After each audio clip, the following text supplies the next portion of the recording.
Nosferatu, Joy Hill. Narração: Dani Bernardo.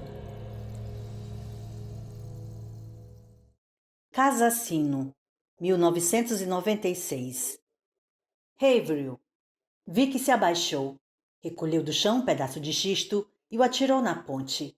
A pedra ricocheteou na madeira com estrépito. Um leve farfalhaço soou lá em cima. Os morcegos. Aquilo parecia uma alucinação bastante sólida. Mas o pedaço de xisto também podia estar apenas na sua imaginação. Havia duas formas de testar a ponte. Ela poderia avançar mais 30 centímetros e encostar o pneu dianteiro nela. Se fosse imaginária, talvez conseguisse se jogar para trás a tempo de não cair. Ou poderia simplesmente pedalar, fechar os olhos e deixar Riley carregá-la para frente, rumo ao que quer que a estivesse esperando. Era uma destemida adolescente de 17 anos e gostava do barulho do vento que fazia farfalhar a era em volta da entrada da ponte. Começou a pedalar. Ouviu os pneus baterem na madeira. Não houve sensação de queda, nem um mergulho de 10 andares no frio ártico do Merrimack. O que houve foi um rugido crescente de estática e uma pontada de dor em seu olho esquerdo. Ela deslizou pela escuridão familiar e pôde ver a estática pelas frestas entre as tábuas. Já tinha feito um terço da travessia e lá na outra ponta pôde ver uma casa branca em mau estado com uma garagem anexa. A Casa Sino, fosse lá o que fosse. O nome nada significava para ela, nem precisava. Ela sabia, de maneira abstrata, na direção de que estava indo, muito embora não soubesse especificamente para onde. Vi que queria arrumar encrenca, e a ponte do atalho nunca errava. O outro lado da ponte.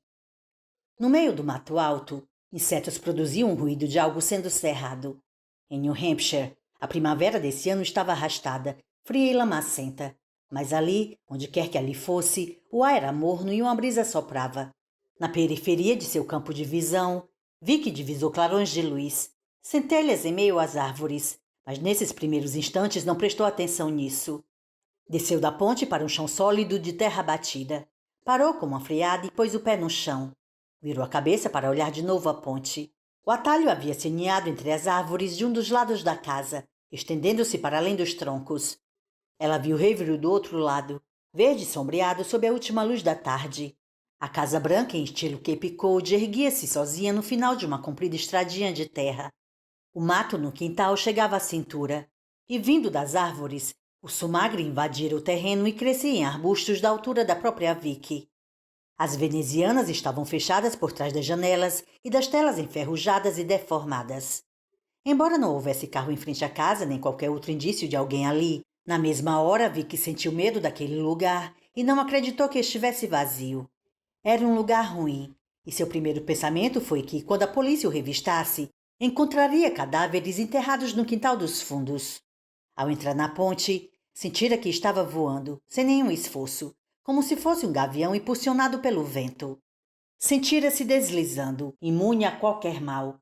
Mesmo agora, parada, tinha a sensação de estar em movimento, de avançar. Só que não era mais algo agradável.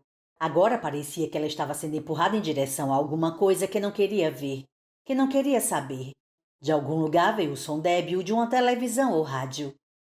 Vicky tornou a olhar para a ponte atrás de si. Estava a menos de 1 metro de distância. Expirou profundamente e pensou: estou segura. Se a vissem, poderia virar a bicicleta, entrar de novo na ponte e ir embora dali antes de alguém ter tempo de gritar. Desceu da bicicleta e começou a empurrá-la para a frente. A cada passo, o cascalho estalava no chão, e vi que tinha mais certeza de que o ambiente ao seu redor era real, não uma alucinação causada pelo êxtase. O barulho do rádio foi aumentando sutilmente de volume à medida que ela se aproximava da casa. Ao espiar por entre as árvores, vi que viu outra vez as mesmas luzes cintilantes penduradas na vegetação em volta. Depois de um instante, conseguiu processar o que via e parou para encarar. As dezenas de pinheiros ao redor da casa estavam cheios de enfeites de Natal, centenas deles. Grandes esferas prateadas e douradas cobertas de purpurina balançavam nos galhos. Anjos de metal seguravam trombetas junto à boca.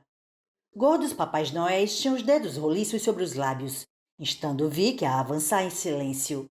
O barulho do rádio se transformou no barítono do cantor Burr Ives, desejando a todos um próspero e feliz Natal, apesar de ser a terceira semana de março. A voz vinha da garagem contígua à casa, construção encardida, com um único portão automático e 4 janelas quadradas com as vidraças turvas de tanta sujeira. Ela deu um passinho miúdo, depois outro, e avançou em direção à garagem como se rumasse para um precipício.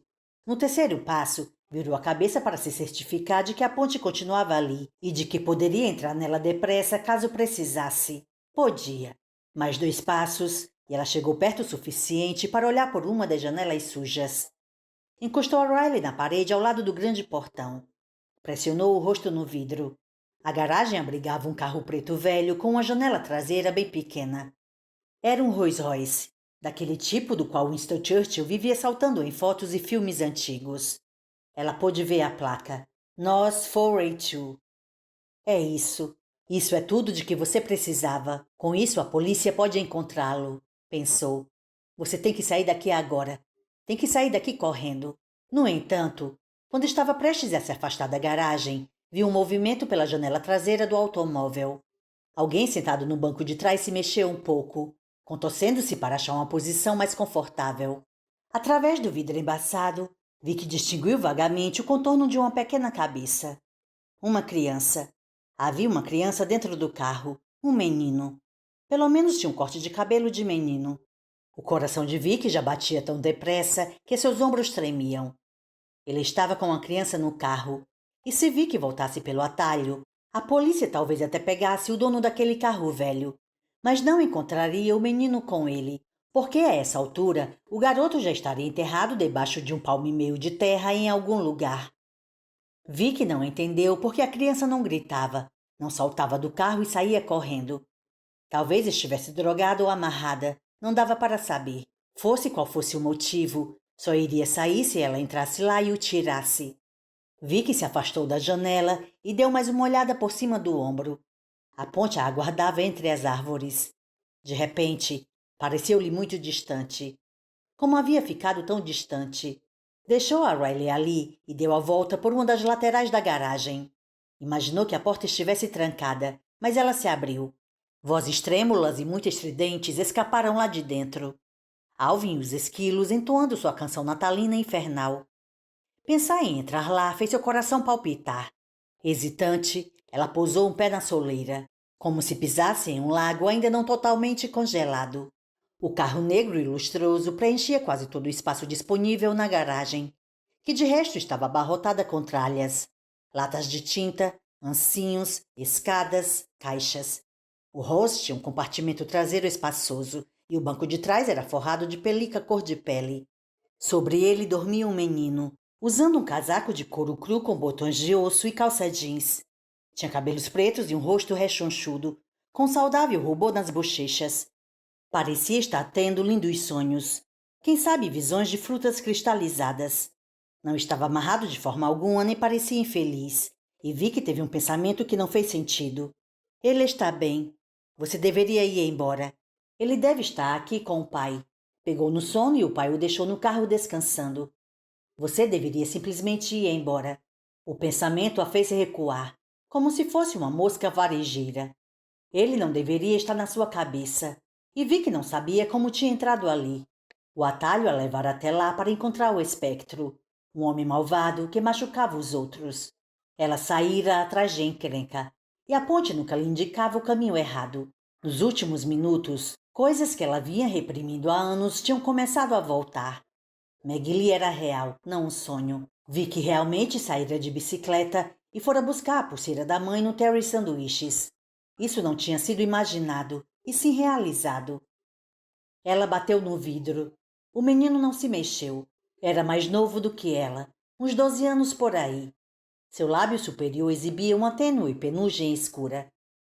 Ei! Chamou ela em voz baixa. Ei, garoto! O menino se mexeu, mas apenas para rolar de lado e virar o rosto na direção oposta dela. Vi que tentou abrir a porta. Estava trancada por dentro. O volante ficava do lado direito do carro, o lado no qual ela já estava. A janela do motorista se achava quase toda abaixada. Vi que arrastou os pés até lá. Não havia muito espaço entre o carro e as tralhas empilhadas junto à parede. O carro estava ligado, com a chave na ignição. O mostrador aceso do rádio tinha um tom de verde radioativo. Vicky não sabia quem estava cantando agora. Algum cara das antigas de Las Vegas, mas era outra canção natalina. O Natal já passara fazia praticamente 3 meses, e havia algo desagradável no fato de ouvir canções natalinas quase no verão. Era como ver um palhaço debaixo da chuva, com a maquiagem escorrendo. Ei, garoto, sibilou ela. Ei, garoto, acorda! O menino se mexeu um pouco, então se virou para encará-la e vi que teve que reprimir um grito. O rosto não se parecia em nada com o que ela vira pela janela traseira. O menino dentro do carro dava a impressão de estar à beira da morte, ou além da morte. Tirando os olhos encovados, que tinham um tom arroxeado, a pele exibia uma palidez lunar. Veias negras envenenadas serpenteavam por baixo dela, como se as artérias estivessem cheias de nanquim, não de sangue, e se ramificavam de forma doentia nos cantos da boca e dos olhos e nas têmporas. Seus cabelos tinham a mesma cor do gelo em uma vidraça. Ele piscou. Os olhos eram acesos, curiosos, a única parte sua que parecia totalmente viva. O menino soltou o ar. Seu hálito era uma fumaça branca, como se ele estivesse dentro de um congelador. Quem é você? Perguntou. Cada palavra provocava uma nova lufada branca de vapor. Você não deveria estar aqui. Por que você está com tanto frio? Eu não estou com frio. Você deveria ir embora. Aqui não é seguro.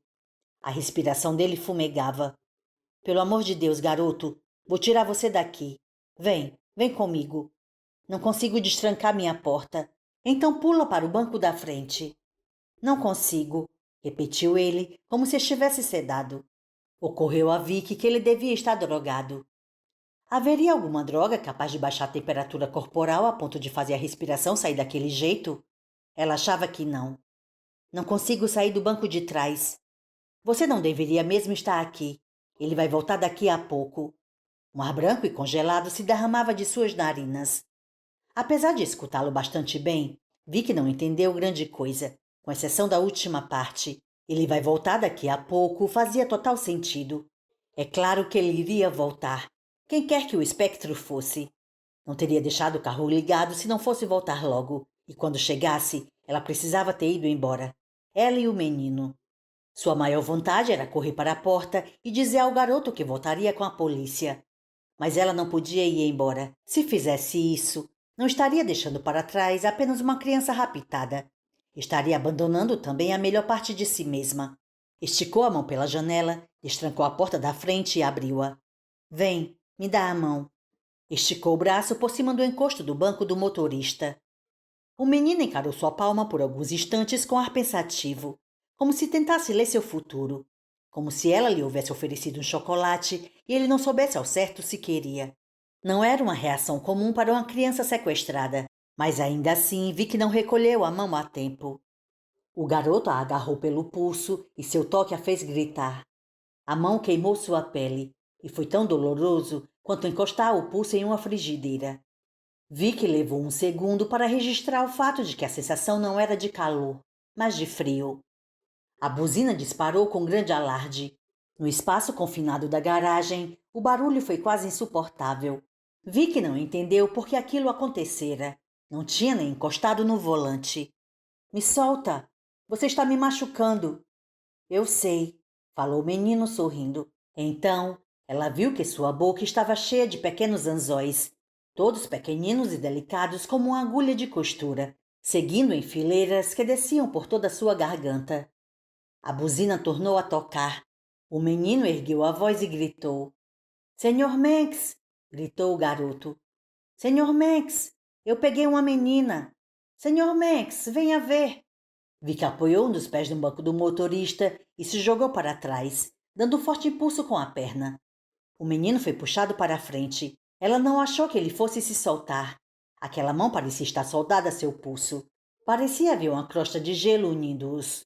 No entanto, quando Vicky tornou a puxar a mão por cima da divisória para o banco da frente, ele largou.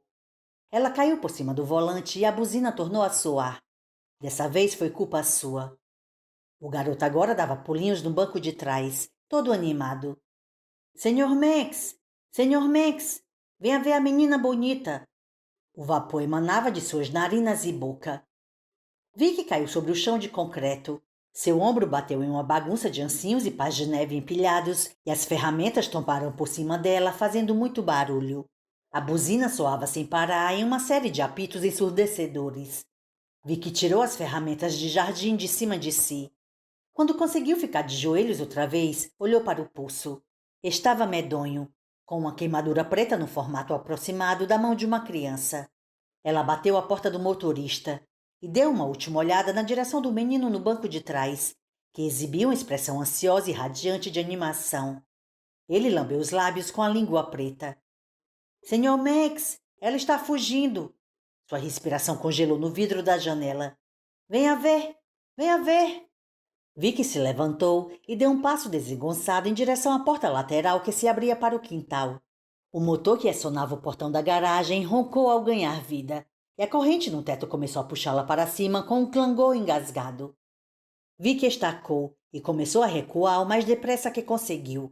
O portão foi subindo, subindo, até revelar botas pretas e uma calça cinza, e ela pensou: o espectro, é o espectro. Vicky se precipitou para rodear o carro pela frente. 2 passos a levaram até uma porta que ela sabia conduzir para dentro da casa. Vicky girou a maçaneta e a porta se abriu para um espaço escuro. Ela passou pela soleira, fechou a porta e começou a avançar por um vestíbulo. O piso de linóleo gasto e sujo do recinto estava descolando em um dos cantos. Nunca havia sentido as pernas tão fracas, e suas orelhas zumbiam com um grito que permanecia preso dentro de sua cabeça, pois ela sabia que se gritasse de verdade, o espectro iria encontrá-la e matá-la. Quanto a isso, não havia dúvida alguma. Ele a mataria e enterraria no quintal, e ninguém jamais saberia o seu paradeiro. Vicky passou por uma segunda porta e adentrou um corredor. A passagem percorria quase todo o comprimento da casa e era revestida com um carpete verde felpudo. O corredor tinha cheiro de peru assado. Vicky correu sem se importar com as portas de ambos os lados, pois sabia que dariam apenas para banheiros e quartos. Segurou o pulso direito e respirou fundo para aguentar a dor. 10 passos à frente, o corredor chegava a um pequeno saguão. A porta que dava para o quintal da frente ficava à esquerda, logo abaixo de uma escada estreita que subia para o primeiro andar. Gravuras de caça pendiam das paredes. Homens sorridentes de bochechas vermelhas seguravam vários gansos mortos, exibindo-os para Golden Retrievers de aspecto nobre. Um par de portas de vai e vem dava para uma cozinha à direita de Vicky. O cheiro de peru era mais forte lá dentro. Também fazia mais calor. Um calor sufocante. Ela viu sua chance. Viu-a com clareza. O homem chamado Espectro estava entrando pela garagem. Iria segui-la pela porta lateral até dentro da casa. Se ela corresse agora, se atravessasse o quintal da frente, poderia chegar ao atalho a pé. Cruzou o saguão em disparada e bateu com o quadril em uma mesinha. Uma luminária com a cúpula debruada de miçangas balançou e quase caiu. Ela girou a maçaneta e estava prestes a abrir a porta quando olhou pela janela lateral. Ele estava em pé no quintal. Um dos homens mais altos que ela já tinha visto na vida. Devia ter no mínimo 2 metros. Era calvo e havia algo de obsceno naquele crânio pálido percorrido por veias azuis. Vestia um casaco de outra época, com 2 caudas e uma fileira dupla de botões de latão na frente. Parecia um soldado, um coronel a serviço de alguma nação estrangeira onde o exército era chamado de legião. Estava ligeiramente de costas para casa, virado para a ponte, de modo que Vicky o viu de perfil. Diante do atalho, ele segurava o guidão de sua bicicleta com uma das mãos. Vicky não conseguiu se mexer. Era como se tivesse tomado uma injeção paralisante. Nem conseguia forçar os pulmões a inspirar. O espectro inclinou a cabeça para um dos lados, como se fosse um cão curioso. Apesar do crânio imenso, tinha traços de fúria concentrados no meio da face. Seu queixo era afundado e ele era dentuço, o que lhe dava um ar muito bobo, quase retardado. Ele observou sua ponte, que ia até o meio das árvores. Então olhou na direção da casa e vi que afastou o rosto da janela, pressionando as costas na parede com força. — Boa tarde, seja você quem for! Exclamou ele. — Vem aqui me dar um bom dia. Eu não mordo. Vicky se lembrou de respirar. Foi árduo, como se houvesse faixas amarradas firmemente em volta do seu peito. Você deixou sua bicicleta caída no meu quintal. Não a quer de volta? Gritou o espectro. Após alguns segundos, acrescentou. Deixou cair sua ponte coberta no meu gramado também. Pode vir pegar também. Ele riu. Foi como o relincho de um pônei, um ri esganiçado. Vicky tornou a pensar que o homem talvez fosse retardado. Fechou os olhos e se manteve encostada na porta, rígida. Então lhe ocorreu que ele não falava nada havia alguns instantes e que talvez estivesse chegando perto da frente da casa. Ela girou o trinco e passou a corrente na porta. Foram necessárias 3 tentativas para encaixá-la. Suas mãos estavam escorregadias de suor e a corrente não parava de escapulir. No entanto, mal havia acabado de fechar a porta e o homem tornou a falar. Pelo volume da voz, Vicky pôde constatar que ele ainda estava em pé no meio do quintal dominado pelo mato. Eu acho que sei que ponte é essa. A maioria das pessoas ficariam chateadas se encontrasse uma ponte coberta no meio do seu quintal. Mas não o Sr. Charles Talent Manx III.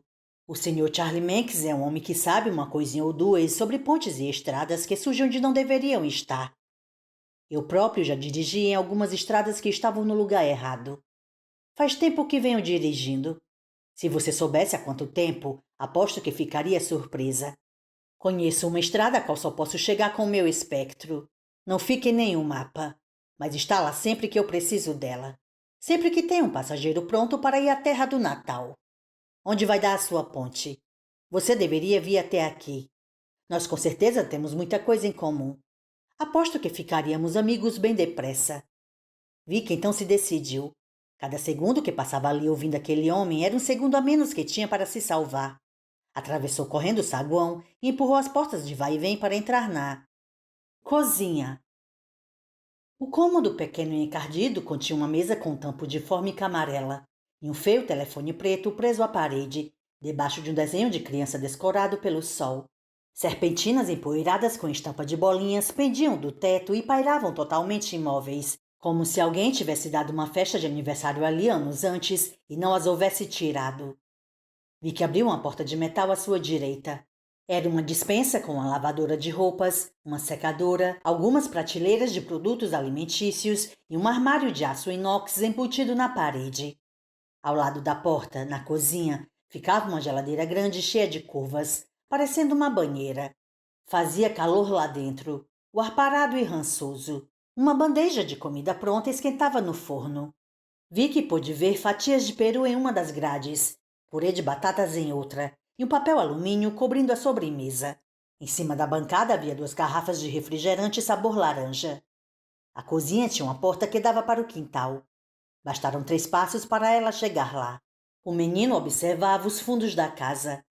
Ela agora sabia que ele estava morto, ou pior ainda do que morto, que ele era uma das crianças do homem chamado Charlie Manx. O menino estava totalmente imóvel e descalço, com o capuz do casaco abaixado e a boca aberta exibindo as fileiras de ganchos. Ele a viu e deu um sorriso, mas não se mexeu quando ela gritou e passou o trinco na porta. Tinha deixado atrás de si uma trilha de pegadas brancas nos pontos em que a grama congelara ao contato de seus pés. Seu rosto tinha a mesma lisura vítrea do esmalte. Os olhos estavam levemente fechados por gelo. Vem aqui para fora, chamou ele, com o hálito fumegando. Deixe de ser bobo e vem aqui para fora. Vamos todos juntos para a terra do Natal. Vicky se afastou da porta e seu quadril esbarrou no forno. Ela se virou e começou a abrir as gavetas à procura de uma faca. A primeira estava cheia de panos velhos e a segunda continha batedores de ovos, espátulas e moscas mortas. Ela voltou à primeira, pegou um bolo de panos de prato, abriu o forno e o jogou em cima da bandeja que continha o peru. Deixou a porta do forno entreaberta. De cima do fogão, ela pegou uma frigideira. A sensação de ter algo com o que golpear era agradável. Senhor Max! Senhor Max! Eu a vi! Ela está sendo boba! Gritou o menino. Que divertido! Vicky se virou e mergulhou pelas portas de vai e vem para voltar à frente da casa. Tornou a espiar pela janela ao lado da porta. Max tinha empurrado sua bicicleta até mais perto da ponte. Estava em pé diante da entrada com a cabeça inclinada de lado, examinando a escuridão. Talvez a estivesse escutando. Por fim, pareceu tomar uma decisão. Curvou-se e deu um empurrão forte e firme na bicicleta em direção à ponte. A Riley de Vicky passou pela soleira e adentrou a escuridão. Uma agulha invisível penetrou seu olho esquerdo até o cérebro. Ela soluçou, não conseguiu se conter e curvou o corpo. A agulha saiu, tornou a entrar. Vicky quis que sua cabeça explodisse. Quis morrer.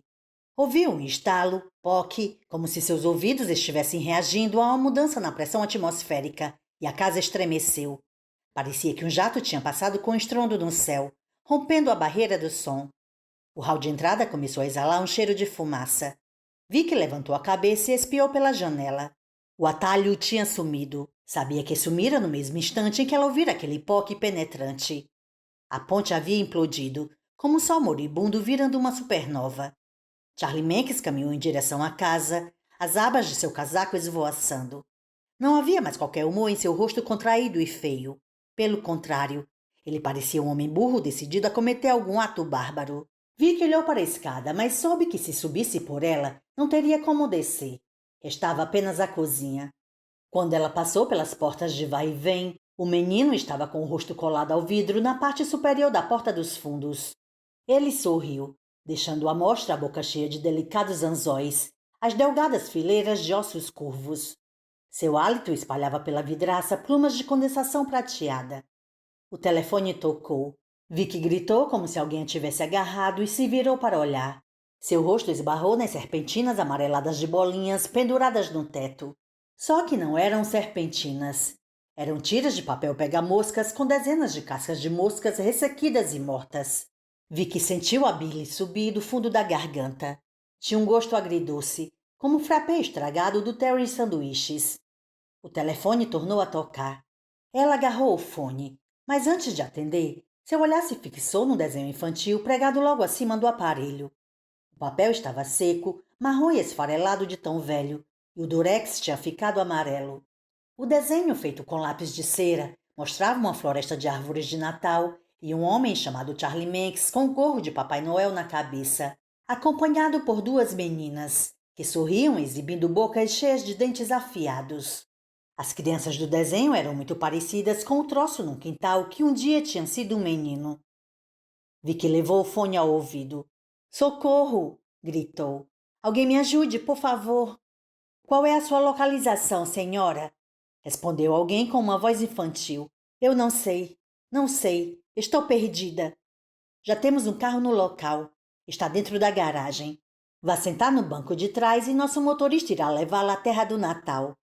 A pessoa do outro lado da linha riu. "Nós vamos todos cuidar da senhora quando chegar lá. Vamos pendurar os seus globos oculares na nossa grande árvore de Natal." Vicky desligou. Ouviu algo estalar no chão atrás dela, girou nos calcanhares e viu que o menininho tinha batido com a testa na vidraça. Uma teia de aranha de vidro estilhaçado preenchia o espaço da janela, mas o menino parecia ileso. Lá no saguão, ouviu Max forçar a porta da frente para abri-la e ouviu quando ela prendeu na corrente. O menino recuou a cabeça, projetou-a para a frente e sua testa se chocou no vidro com outro barulho estrondoso. Cacos de vidro caíram. O menino riu. As primeiras chamas amarelas começaram a escapar do forno entreaberto com um ruído que lembrava um pombo batendo as asas. O papel de parede à direita do forno já começava a escurecer e se enrolar. Vicky não se lembrava mais do motivo que a fizera começar um incêndio. Tinha algo a ver com escapar em meio a uma confusão de fumaça. O menino estendeu a mão pela vidraça estilhaçada, tateando em busca do trinco. Pontas de vidro quebrado arranharam seu pulso e fizeram-se desprender lascas de pele, vertendo sangue. O fato não pareceu incomodá-lo. Vicky bateu com a frigideira na mão dele. Projetou o peso inteiro do corpo no movimento e a força do golpe a impeliu direto para cima da porta. Ela recuou, cambaleou para trás e caiu sentada no chão. O menino puxou a mão para fora e ela viu que 3 dos seus dedos tinham sido esmagados e estavam agora dobrados de forma grotesca na direção errada. "Você é divertida!" gritou ele e riu. Vicky pressionou os calcanhares no chão para deslizar de bunda pela cerâmica creme do piso. O menino enfiou a cara pela vidraça quebrada e mostrou para ela sua língua preta. Uma labareda vermelha irrompeu do forno e, por um instante, os cabelos do lado direito da cabeça de Vicky pegaram fogo. Os fios finos crepitaram e se carbonizaram até encolher. Ela deu tapas em si mesma e faíscas voaram. Manx bateu na porta da frente. A corrente arrebentou com um tilintar agudo. O trinco se partiu com um estalo alto. Vicky ouviu a porta bater na parede, um estrondo que sacudiu a casa inteira. O menino tornou a estender a mão pela vidraça quebrada e destrancou a porta dos fundos. Tiras de papel pega-moscas em chamas caíram ao redor de Vicky. Ela se levantou do chão, virou-se e viu Manx do outro lado das portas de vai e vem, prestes a entrar na cozinha. Ele a encarava com os olhos arregalados, uma expressão de ávido fascínio no rosto feio. Quando vi sua bicicleta, pensei que seria alguém mais novo. Mas você já é uma moça. Que pena. A terra do Natal não é um lugar muito bom para meninas que já são crescidinhas.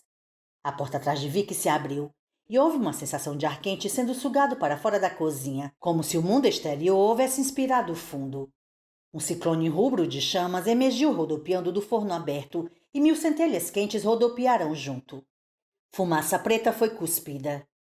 Quando Manx passou pelas portas para pegá-la, Vicky se encolheu, contorceu-se até fora do seu alcance e se espremeu atrás da enorme geladeira, avançando em direção ao único lugar que lhe restava, a despensa.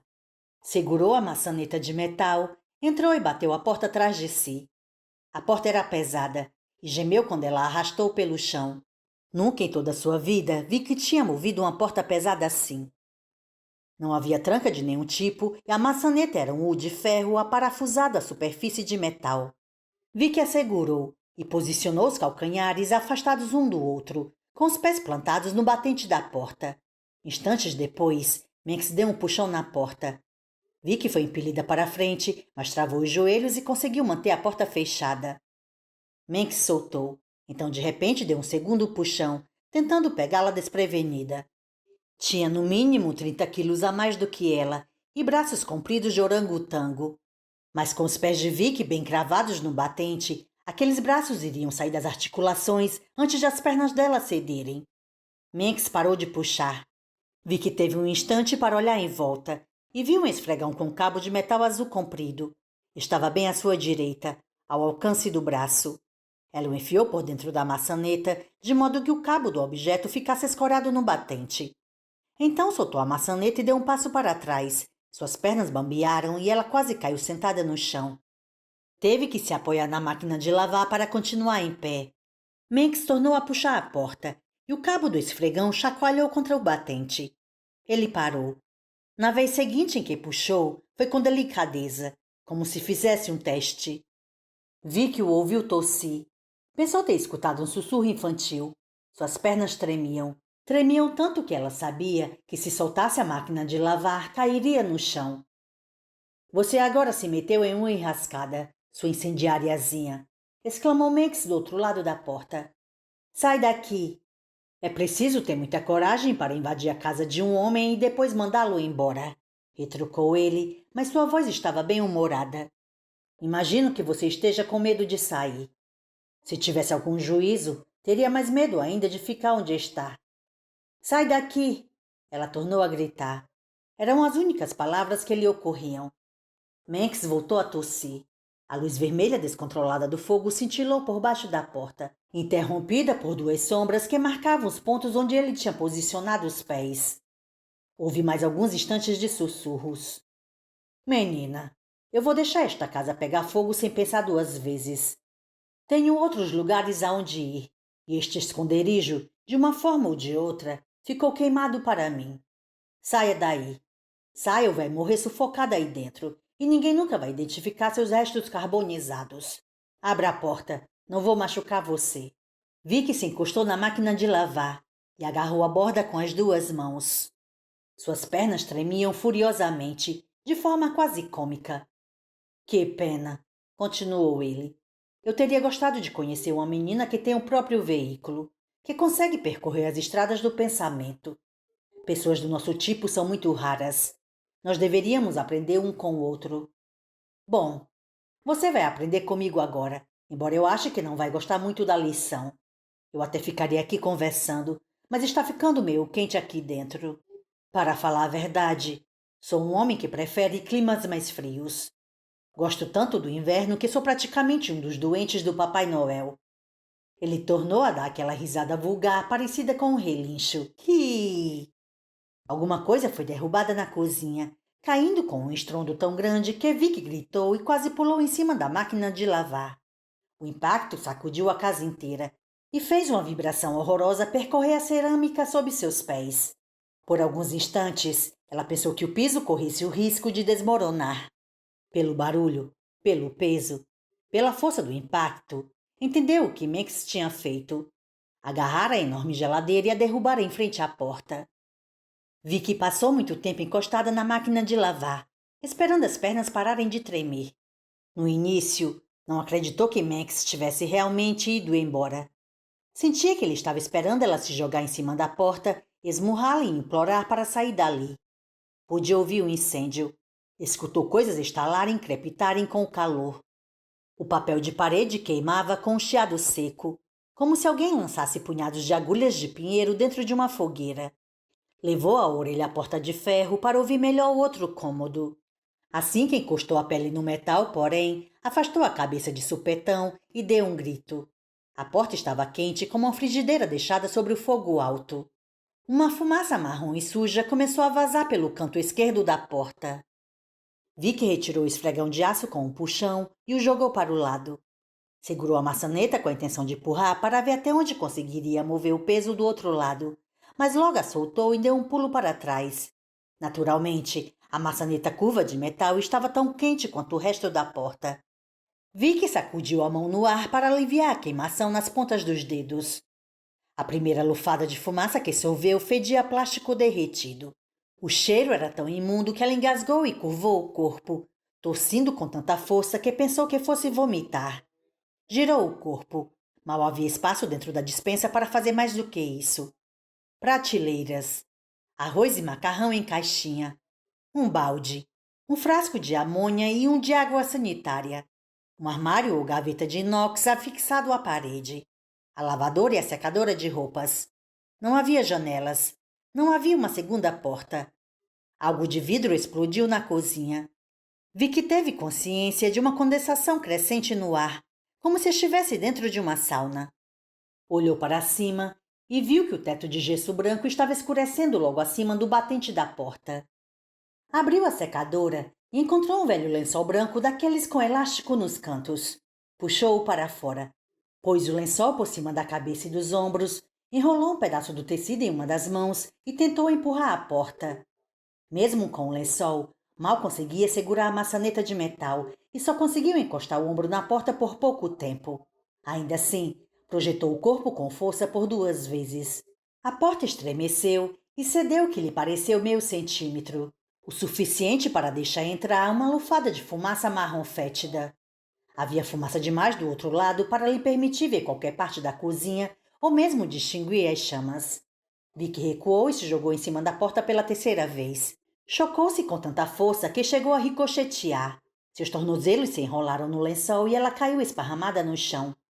Frustrada, deu um grito e se livrou do lençol. A despensa agora estava escura de fumaça.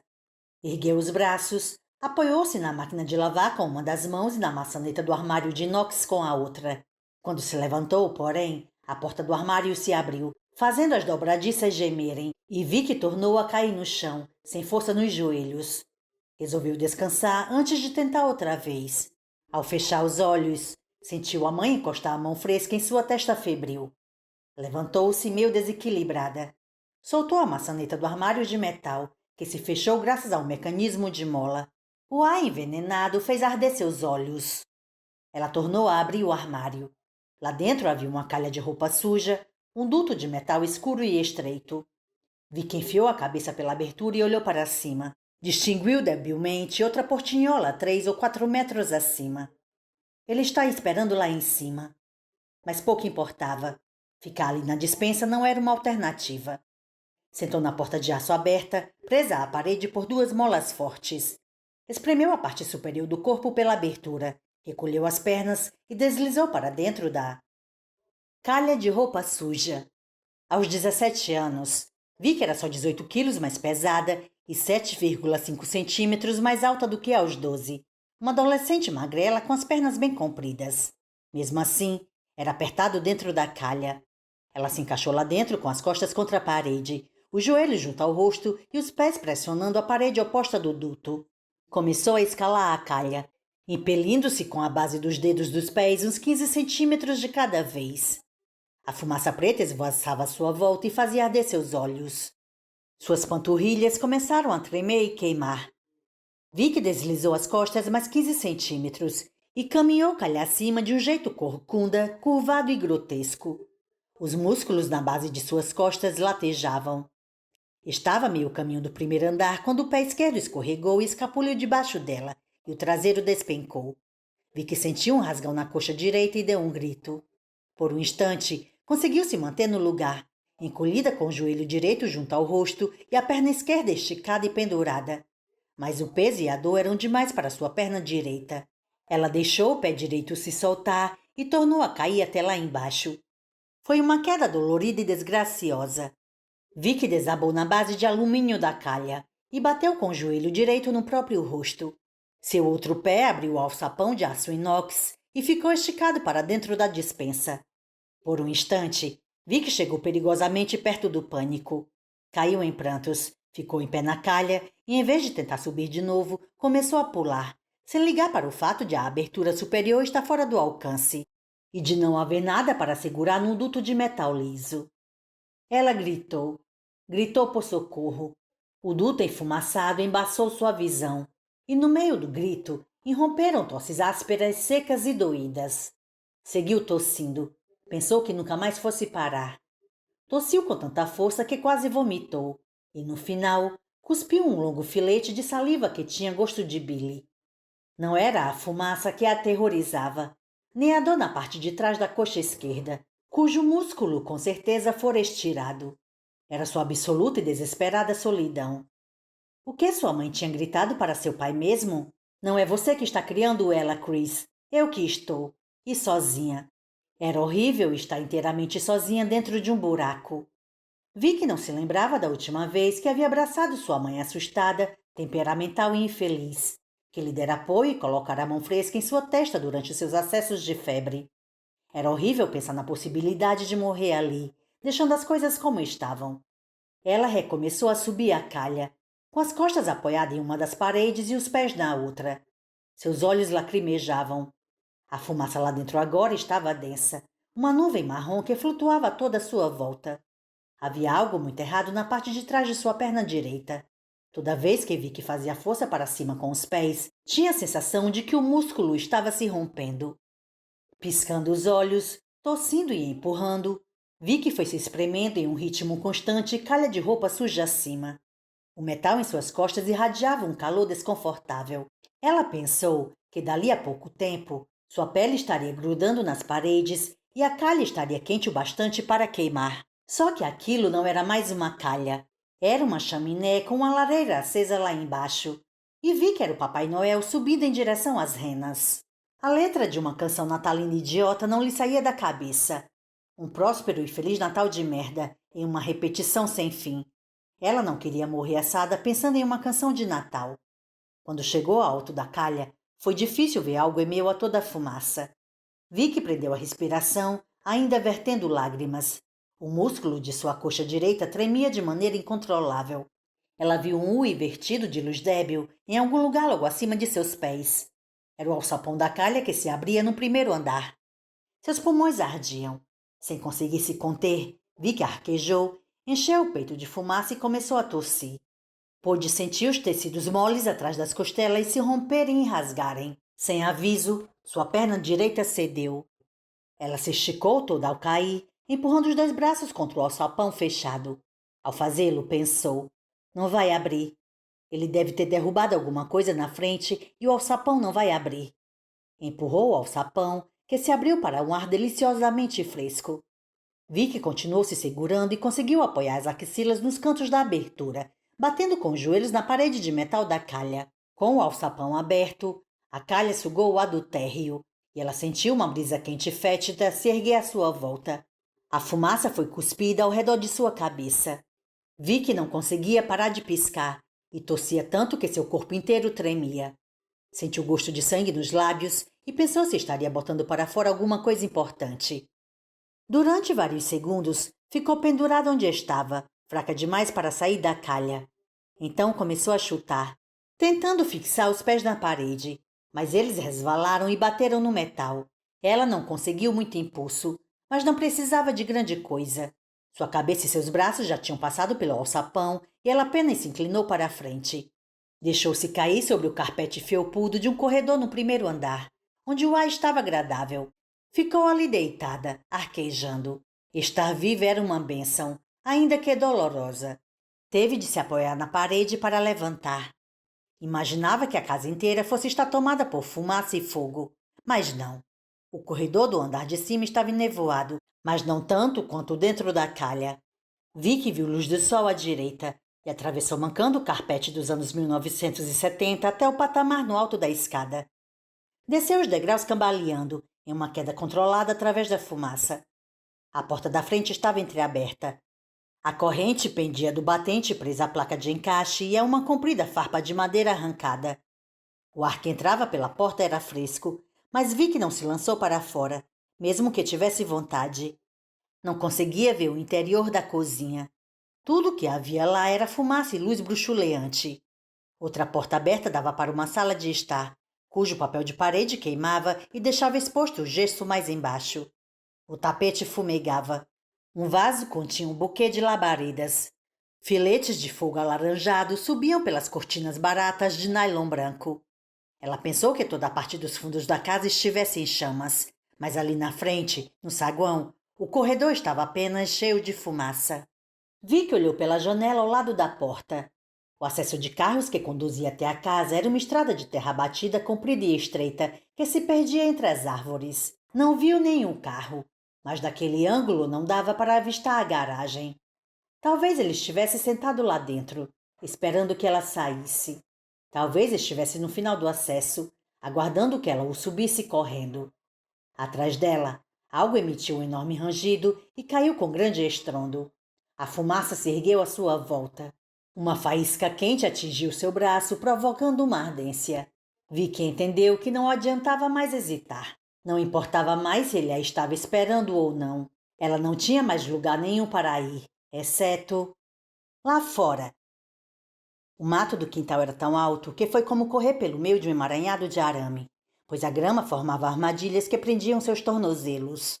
Na realidade, não havia propriamente um quintal, e sim uma área de arbustos e ervas daninhas selvagens, e mais adiante uma floresta. Não olhou para trás na direção da garagem ou da casa, nem correu para a estrada de terra. Não se atreveu a testar aquela estrada comprida e reta.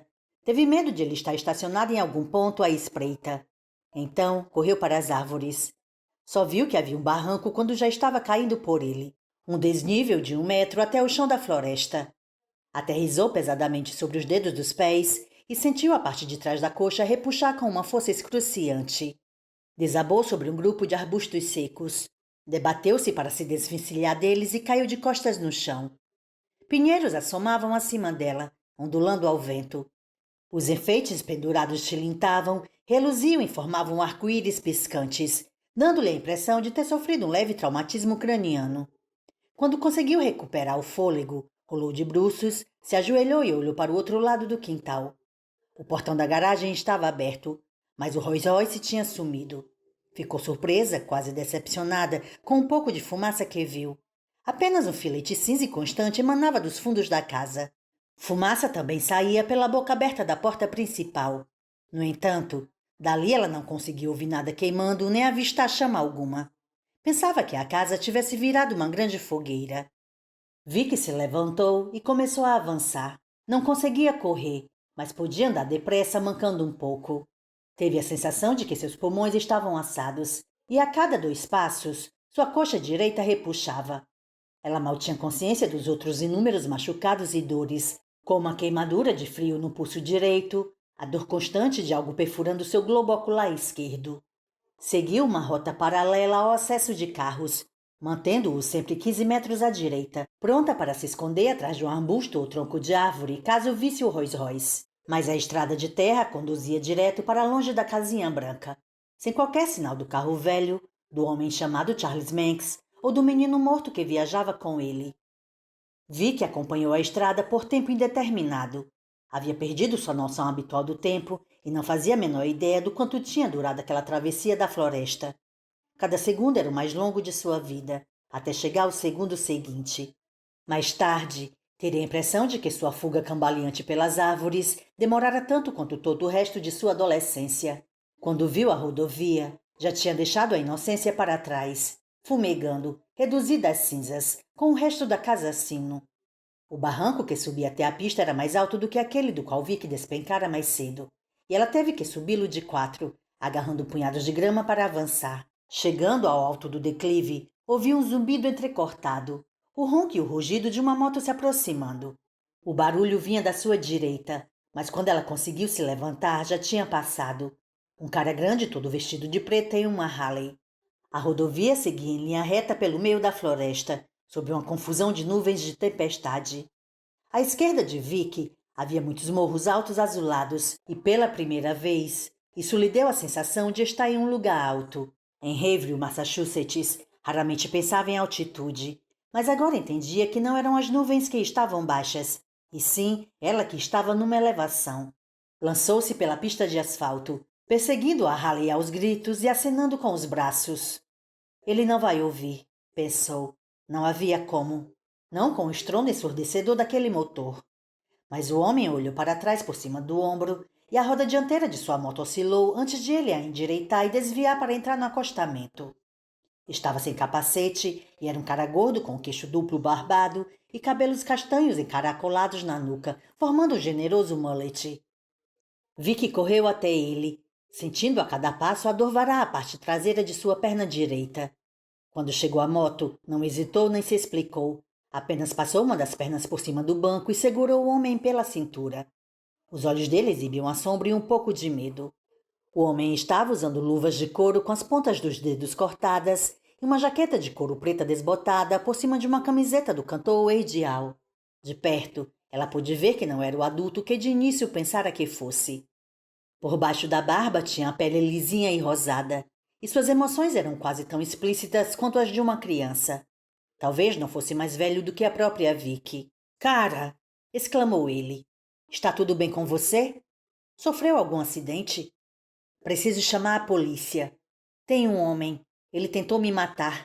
Me trancou dentro de um quarto e tocou fogo na própria casa. Ele está com um menininho. Tem um menininho e eu quase não consegui fugir, e ele levou o menino. Temos que ir embora daqui. Ele pode voltar. Vicky não teve certeza se algo do que dizia fazia sentido. As informações estavam certas, mas ela teve a impressão de que as havia organizado mal. O gordo barbado a encarou com os olhos esbugalhados, como se ela estivesse falando histericamente em um idioma estrangeiro, malaio talvez, ou quem sabe Klingon. Embora depois fosse ficar claro que caso Vicky tivesse falado com ele em Klingon, Louis Carmody talvez tivesse sido capaz de traduzir. Fogo! Gritou ela. Fogo! E apontou na direção da estrada de terra. Vicky não conseguia ver a casa da rodovia, e a débil coluna de fumaça que se erguia acima das árvores poderia estar saindo de alguma chaminé ou pilha de folhas queimadas. Mas isso bastou para fazer o rapaz despertar de seu transe e se pôr em movimento. Se segura aí, mandou ele, sua voz falhada e estridente. Ele acelerou tanto a moto que Vicky pensou que o pneu dianteiro fosse descolar do chão. Sentiu um peso no estômago e apertou os braços em volta da cintura dele, as pontas de seus dedos quase se tocando. A moto oscilou perigosamente e a dianteira foi para um lado enquanto a traseira ia para o outro. Mas ele conseguiu endireitar a Harley e a linha branca no meio da pista começou a passar na mesma velocidade das balas de uma metralhadora, assim como os pinheiros que ladeavam a estrada. Vicky arriscou uma única olhada para trás. Imaginou que fosse ver o velho carro preto surgindo e avançando pela estrada de terra, mas a rodovia estava deserta. Tornou a olhar para a frente, pressionou o rosto nas costas do homem e os dois foram se afastando da casa do velho, rumando para os morros azulados. Foram em frente até ficarem seguros e tudo terminar. Ao norte de Gunbarrel, Colorado. Ele começou a diminuir a velocidade. — O que você está fazendo? Perguntou Vicky aos berros. Eles tinham percorrido menos de 1 quilômetro de rodovia. Ela olhou por cima do ombro. Ainda podia ver a estrada de terra que conduzia à medonha Casa Branca. Cara, A gente tipo precisa chamar ajuda. Ali dentro deve ter um telefone. Estavam se aproximando de uma pista de asfalto cheia de buracos e rachaduras que saía da estrada para a direita. Na esquina, havia uma mercearia rural com 2 bombas de gasolina na frente. O rapaz conduziu a moto até diante da loja. O motor morreu de repente, no mesmo instante que ele baixou o descanso. Não se dera o trabalho de engatar a marcha neutra. Vicky quis dizer não. Ali não. Ficava perto demais da casa do sujeito. Mas o rapaz já tinha saltado e estava com a mão estendida para ajudá-la a descer. Ela tropeçou no primeiro degrau que subia até a frente da loja e quase caiu. O rapaz a amparou e Vicky se virou para olhá-lo, piscando por causa das lágrimas. Por que estava chorando? Não sabia, mas apenas sorvia o ar com inspirações curtas e engasgadas, sem conseguir se controlar.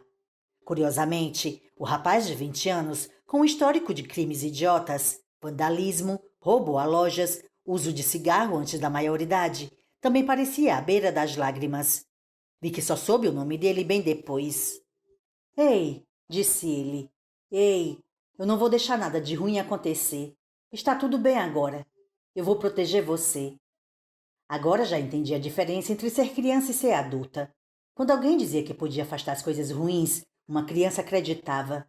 Vi que queria acreditar nele, mas não conseguia. Então, em vez disso, resolveu lhe dar um beijo.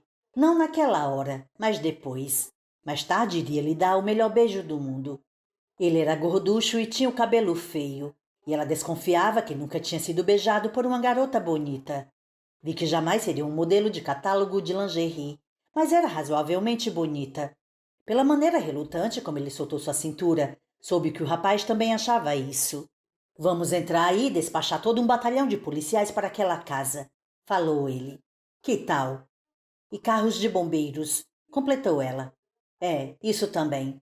Lu a acompanhou até o interior da mercearia com um piso de tábua corrida. Em cima do balcão, ovos em conserva boiavam feito globos oculares bovinos dentro de um jarro de líquido amarelado.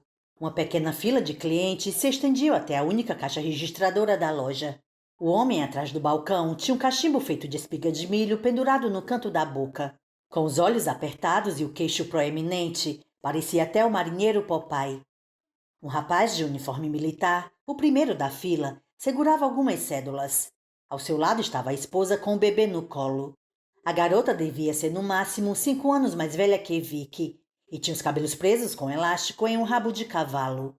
O filho lourinho em seu colo usava um bode do Batman manchado com molho de tomate na frente, indícios de um nutritivo almoço de macarrão semi-pronto. Com licença, disse Lu, erguendo a voz fina.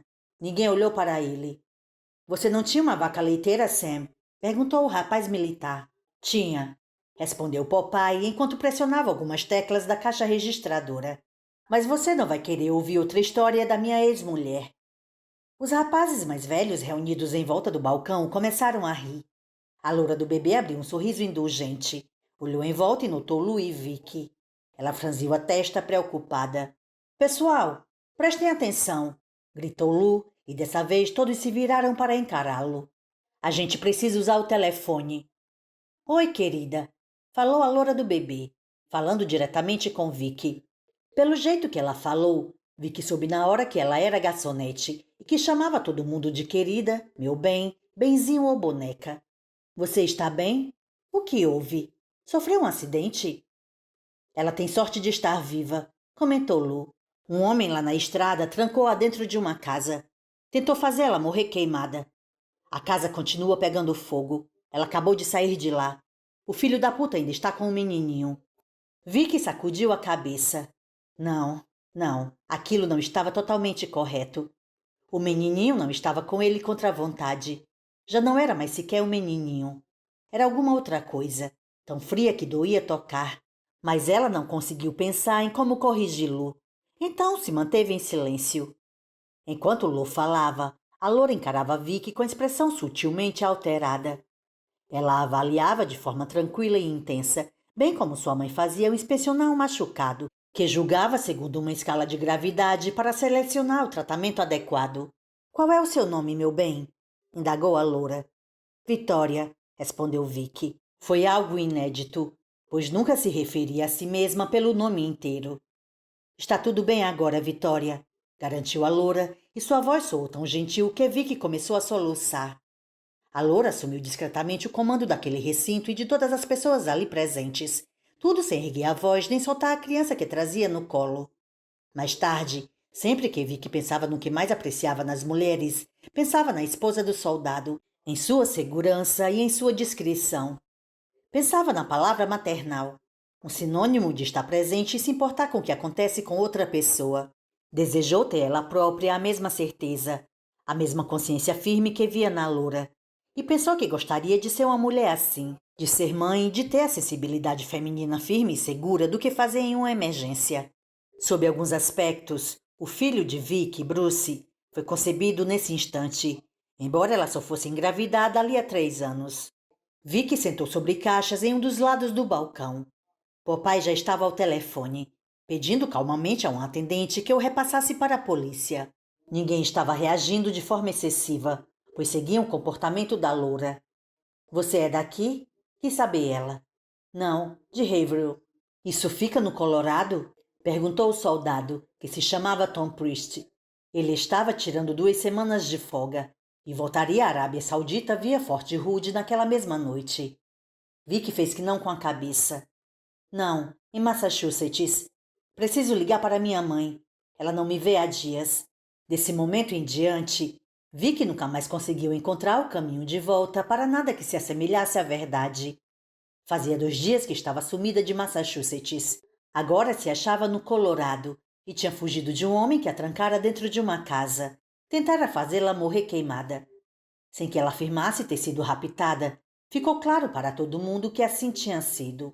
E isso se tornou a nova verdade até mesmo para a própria Vicky, da mesma forma que ela conseguira convencer a si mesma de ter encontrado a pulseira da mãe dentro do carro da família, e não no Terry Sanduíches em Hampton Beach. As mentiras eram fáceis de contar porque nunca pareciam mentiras. Quando lhe perguntaram sobre sua viagem até o Colorado, ela respondeu que não se lembrava de estar dentro do carro de Charlie Manx, e os policiais trocaram olhares tristes e compreensivos. Eles a pressionaram, e Vicky disse que era tudo um borrão escuro. Escuro como se ela tivesse ficado trancada dentro de um porta-malas? É, pode ser. Outra pessoa redigiu seu depoimento. Vicky o assinou sem nem ao menos se dar o trabalho de ler. De onde você fugiu? Indagou Tom Priest. Logo ali atrás, falou Luiz Carmody no lugar de Vicky, que não conseguiu enunciar a resposta. A pouco menos de 1 quilômetro daqui. Eu posso levar vocês até lá. Fica no meio da floresta.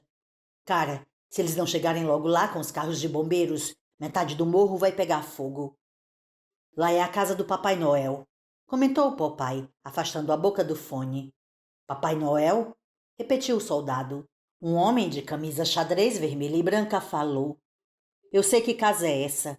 Já fui lá quando estava caçando. É esquisita. As árvores do lado de fora estão todas decoradas como se fosse Natal o ano inteiro. Mas nunca vi ninguém lá. Esse cara tocou fogo na própria casa e fugiu? Perguntou o soldado. E ainda está com o menino, completou Lu. Que carro ele dirige? Na hora que abriu a boca para responder, Vic detectou um movimento do lado de fora. Ela olhou para trás do soldado e viu o espectro encostado junto às bombas de gasolina como se tivesse sido convocado pela própria pergunta.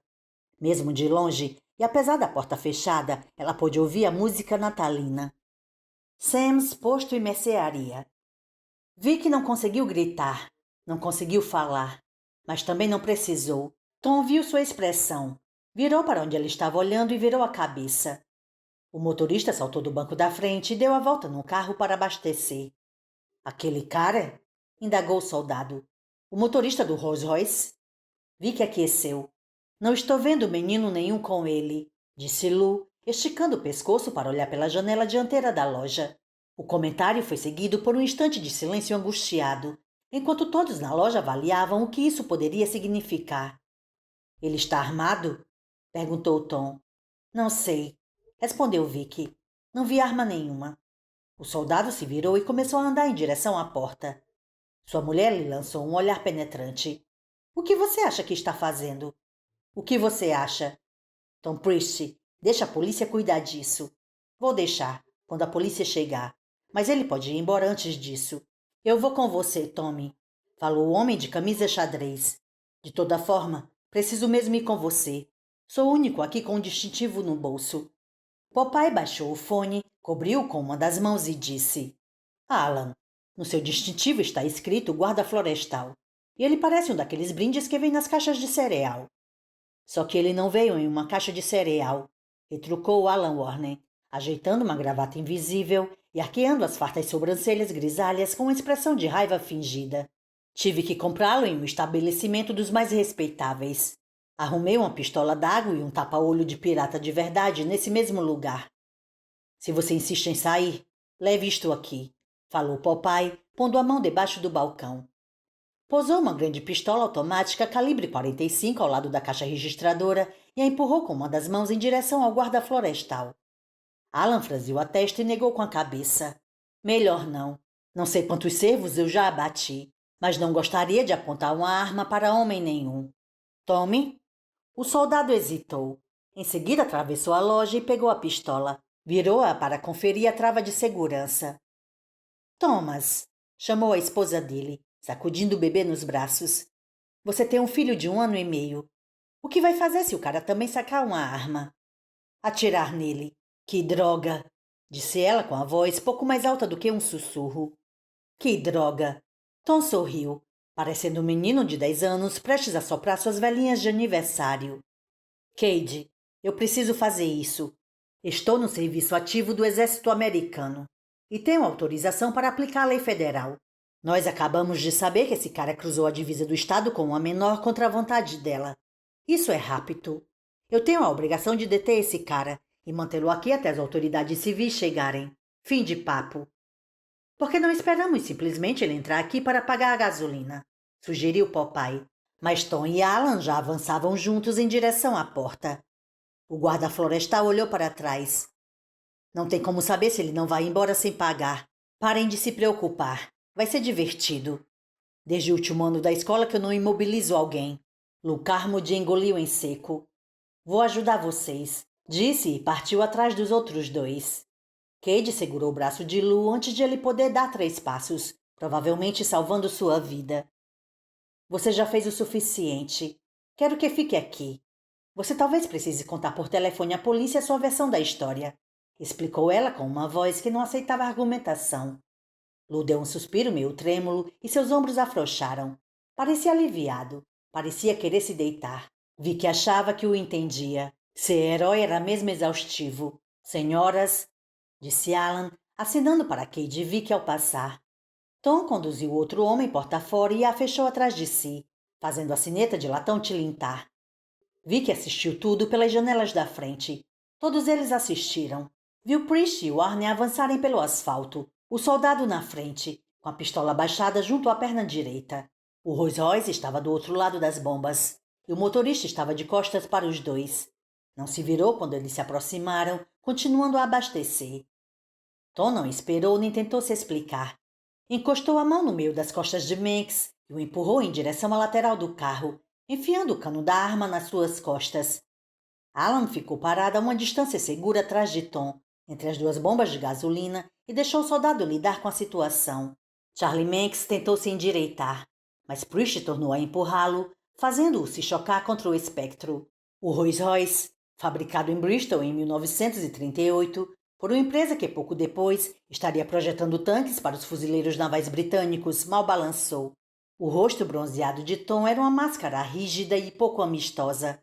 Agora já não havia o menor indício de sorriso infantil. Com botas militares e plaquetas de identificação, ele parecia um filho da puta.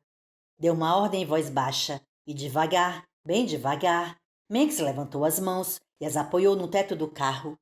Tom enfiou a mão esquerda livre no bolso do casaco preto de Manx e de lá retirou algumas moedas, um isqueiro de latão e uma carteira prateada, pondo-os também sobre o teto do automóvel. Nesse instante, ouviu-se uma batida. Um baque na parte traseira do Rolls Royce. Foi forte o suficiente para fazer o carro inteiro se sacudir. Tom olhou para Alan. Alan, chamou Tom, com uma voz agora alta o suficiente para todos dentro da loja poderem escutar. Dê a volta e tire a chave da ignição. Vamos ver o que tem dentro da mala. Alan assentiu e começou a dar a volta pela frente do carro, tirando o lenço do bolso para soar o nariz. Chegou à porta do motorista cuja janela estava aberta uns 20 centímetros, e estendeu a mão para pegar a chave. Foi nesse instante que as coisas começaram a dar errado. Não havia ninguém sentado dentro do carro, mas ainda assim o vidro se ergueu com um movimento fluido de uma vez só, cravando-se no braço de Alan e prendendo-o no lugar. O guarda deu um grito, jogou a cabeça para trás com os olhos bem fechados, levantando-se na ponta dos pés de tanta dor. Tom tirou os olhos de Manx por um instante, só por um instante, e a porta do carona se abriu de supetão. Atingiu o soldado no flanco direito, empurrou-o para cima da bomba e o fez dar um meio giro. A pistola caiu com estrépito sobre o asfalto. Para Vicky, a porta parecia ter sido aberta sozinha. Ninguém encostara nela.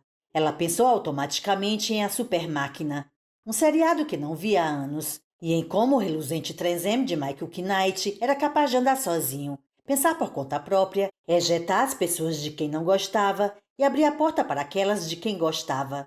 Manx abaixou a mão esquerda e segurou a mangueira de gasolina.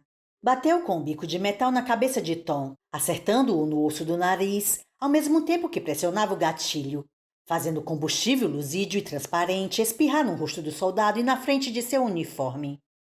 Tom deu um grito abafado e levou as mãos aos olhos. Manx o acertou outra vez, agora batendo com o bico de mangueira no centro de sua cabeça. A gasolina jorrou e borbulhou sobre a cabeça de Priest. Alan continuava a gritar. O carro começou a andar devagar, arrastando-o pelo braço. Priest tentou se jogar em cima de Manx, mas o homem alto já estava recuando e Tom caiu de quatro sobre o asfalto. Manx cobriu suas costas de gasolina, encharcando-o como se usasse uma mangueira para regar o gramado.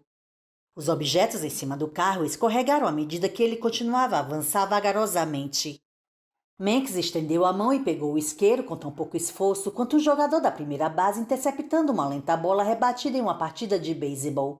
Luke Armwood empurrou Vicky pela esquerda, fazendo-a esbarrar em Cade. Quase dobrada ao meio com a força dos próprios gritos, a loura berrava o nome do marido. O bebê em seu colo também gritava. Apai, apai! A porta se abriu de supetão e vários homens saíram para a varanda. A visão de Vicky foi momentaneamente tapada por pessoas que passavam correndo.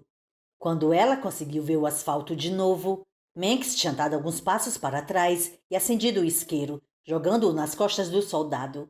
Tom se acendeu com uma imensa explosão de fogo azul, que projetou uma onda de calor cuja força foi o suficiente para sacudir as vidraças da loja. O espectro agora avançava a um ritmo regular, arrastando consigo o impotente guarda florestal. Alan berrava e socava a porta do carro com a mão livre, como se assim fosse conseguir convencê-lo a soltá-lo.